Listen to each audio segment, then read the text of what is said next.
محترمہ بے نظیر بھٹو 27 دسمبر 2007 کو راولپنڈی میں شہید ہوئی تھیں اور یہ 21 جون 1953 کو پیدا ہوئی تھیں۔ اس طرح 21 جون 2010 کو محترمہ کی 57ویں سالگرہ کا دن تھا۔ قومی اسمبلی کا جاری سیشن ایک دن کے لیے ملتوی کیا گیا اور گڑھی خدا بخش سے اسلام آباد تک محترمہ کی سالگرہ کی سینکڑوں تقریبات منعقد کی گئیں۔ وزیر اعظم یوسف رضا گیلانی نے اس دن شکر پڑیاں کے مقام پر محترمہ کی یادگار کا سنگ بنیاد رکھا۔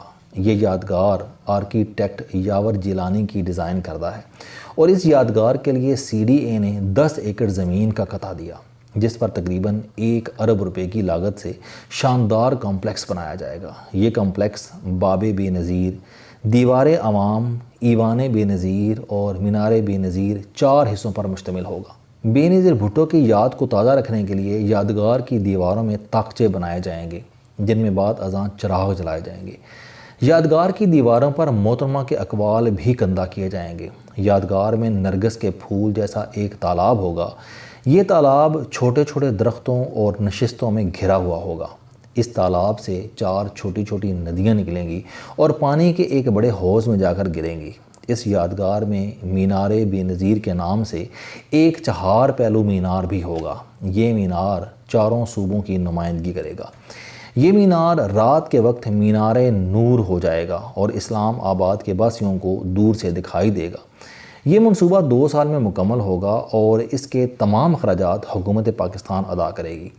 میں نے اس منصوبے کی تفصیلات پڑھیں تو میں یادگار کی خوبصورتی سے متاثر ہوئے بغیر نہ رہ سکا اور میں بے چینی سے اس کی تکمیل کا منتظر ہوں۔ محترمہ بے نظیر بھٹو حقیقتاً دنیا کی عظیم لیڈر تھیں۔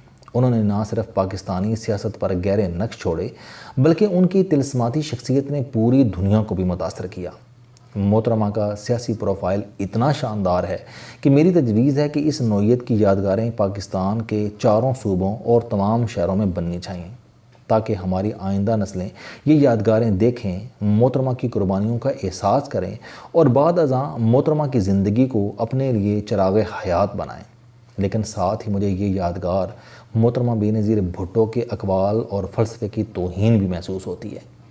محترمہ بے نظیر بھٹو اور ان کے والد ذوالفقار علی بھٹو کی سیاست کا محور اس ملک کے وہ غریب، وہ حاری اور وہ مزدور تھے جو 50 ڈگری سینٹی گریڈ کی تپتی دوپہروں میں 12 گھنٹے کام کرتے ہیں اور شام کو خالی ہاتھ اور خالی دامن اپنے گھروں کو لوٹ جاتے ہیں۔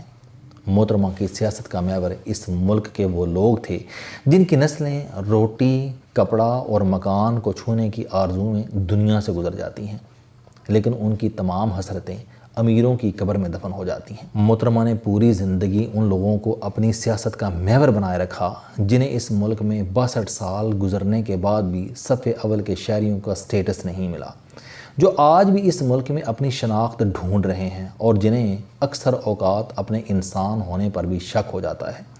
یہ لوگ صدیوں سے اپنے انسان ہونے کا حق طلب کر رہے ہیں اور اس ملک کا کوئی حکمران انہیں انسانیت کا شرف تک لوٹانے کے لیے تیار نہیں۔ محترمہ اور ان کے والد نے ہمیشہ ان لوگوں کی سیاست کی اور ایسے لیڈروں کی یادگار کے نام پر اس ملک جس کے 75% عوام غربت کے سٹیٹس کے ساتھ زندگی گزار رہے ہیں، جس کے 6 کروڑ 20 لاکھ لوگ خط غربت سے نیچے جانوروں جیسی زندگی گزارنے پر مجبور ہیں، اس ملک کے سرکاری خزانے سے 1 ارب روپے خرچ کر دینا، کیا یہ محترمہ بے نظیر بھٹو جیسی معجزاتی لیڈرشپ کے ساتھ مذاق نہیں ہوگا؟ کیا یہ سیاسی منافقت نہیں ہوگی؟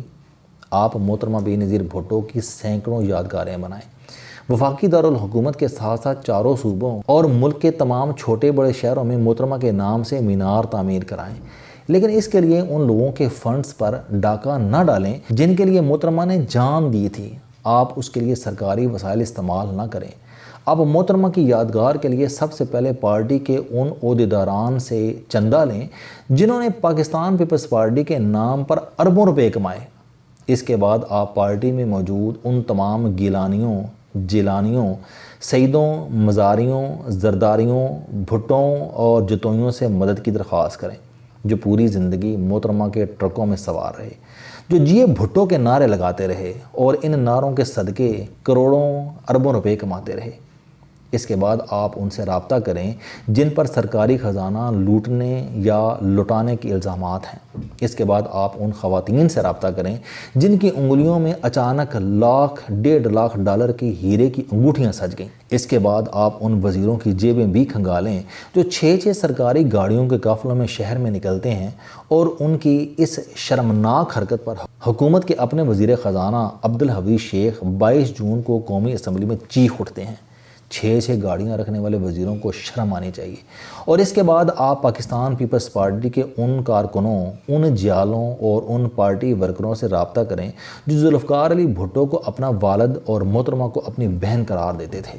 مجھے یقین ہے کہ محترمہ بے نظیر بھٹو کا ان لوگوں پر حق ہے اور یہ محترمہ کے لیے ایسی سینکڑوں یادگاریں بناتے دیر نہیں لگائیں گے، کیونکہ یہ ظلم ہوگا کہ ملک میں محترمہ بے نظیر بھٹو کے کروڑوں بھائی موجود ہوں اور آپ غریب عوام کی کمائی یادگار میں جھونک دیں۔ میں نہیں چاہتا کہ کل کا مورخ محترمہ بے نظیر بھٹو جیسی عظیم لیڈر کی یادگار کے نیچے کھڑا ہو اور مینار بے نظیر کی طرف دیکھ کر پاکستان پیپلز پارٹی کے کارکنوں کو یہ طعنہ دے کہ آپ کیسے لوگ ہیں، آپ محترمہ کو بہن کہتے رہے لیکن آپ اپنی بہن کو چند اینٹوں کا تحفہ نہ دے سکے۔ میری دلی خواہش ہے کہ ملک میں محترمہ کی طرح دوسرے لیڈروں کی یادگاریں بھی بنیں۔ پشاور میں باچا خان کی یادگار بھی بننی چاہیے۔ ملک کے بعض طبقوں کو ان کی سیاست اور زاویہ سیاست سے اختلاف ہو سکتا ہے، لیکن جہاں تک ان کے سیاسی قد کاٹ کا تعلق ہے ہم اس سے انکار نہیں کر سکتے۔ باچا خان ملک کی تیسری چوتھی بڑی سیاسی جماعت کے بانی اور لیڈر تھے اور آج بھی لاکھوں لوگ انہیں اپنا رہنما سمجھتے ہیں۔ میاں محمد شریف میاں برادران کے والد تھے اور پاکستان کی دوسری بڑی سیاسی جماعت کی لیڈرشپ انہیں اپنا استاد سمجھتی ہے۔ یہ لوگ اپنے والد کا صرف احترام نہیں کرتے بلکہ ان سے عقیدت بھی رکھتے ہیں۔ چنانچہ لاہور میں میاں محمد شریف کی یادگار بھی بننی چاہیے۔ اس طرح ڈیرہ اسماعیل خان میں مولانا فضل الرحمان کے والد جناب مفتی محمود کا عالی شان مزار بھی تعمیر ہونا چاہیے۔ جماعت اسلامی کو اپنے سیاسی رہنما اور بانی مولانا ابوالعالی مودودی کا مزار بھی تعمیر کرنا چاہیے۔ پاکستان مسلم لیگ کو محمد خان جنیجو کی یادگار بنانی چاہیے۔ MQM کو کراچی میں اپنے گمنام سپاہیوں کی یادگار تعمیر کرنی چاہیے اور پاکستان مسلم لیگ کاف کو بھی چودھری ظہور الہی مرحوم کا عالی شان مزار بنانا چاہیے۔ اس ملک کے کسی شخص کو اس پر کوئی اعتراض نہیں ہوگا، لیکن اس کے لیے مہربانی فرما کر آپ لوگ اپنی ذاتی گرہ ڈھیلی کریں۔ آپ کو اگر اپنے لیڈروں سے اتنی ہی عقیدت اور محبت ہے تو آپ چند لاکھ اور چند کروڑ روپے کی قربانی دے کر اس محبت اور اس عقیدت کا عملی ثبوت دیں، کیونکہ یہ اس محبت اور اس عقیدت کی توہین ہے۔ آپ اپنے عظیم لیڈروں کو خراج تحسین بھی اس رقم سے پیش کریں جس کے لیے اس ملک میں خودکشیاں ہو رہی ہیں۔ آپ اپنے عظیم لیڈروں کے مزاروں پر بیٹھے کبوتروں کے لیے عوام کے منہ سے نوالا نکالیں۔ آپ ان لیڈروں کی یادگاروں پر جھنڈے تک سرکاری خزانے سے لہرائیں اور آپ ان کی روحوں کے ایصال ثواب کے لیے بھی سرکاری کاریوں کا بندوبست کریں۔ یہ کیسی عقیدت ہے، یہ کیسی محبت ہے جو ہمیشہ سرکاری خزانے پر نظریں جمائے رکھتی ہے اور جو اس وقت تک مطمئن نہیں ہوتی جب تک سرکاری خزانے کے دروازے نہیں کھلتے۔ السلام علیکم۔ آپ سٹوڈنٹ ہیں، کوئی جاب کرتے ہیں، کاروبار کرتے ہیں یا پھر آپ گھریلو زندگی گزار رہے ہیں۔ اگر آپ اپنی زندگی کو بدلنا چاہتے ہیں تو اس چینل علم دوستی پر آپ زندگی میں کامیابی کے لیے جاوید چوہری صاحب کے موٹیویشنل، سوشل، سیلف ڈسکوری سے ریلیٹڈ اور صحت سے متعلق بے شمار کالم سن سکتے ہیں۔ میرا دعویٰ ہے کہ یہ چینل آپ کی زندگی بدل دے گا۔ اس چینل کا مقصد اچھی باتیں معاشرے میں پھیلانا ہے اور اچھی بات کو دوسروں تک پہنچانا صدقہ جاریہ ہے۔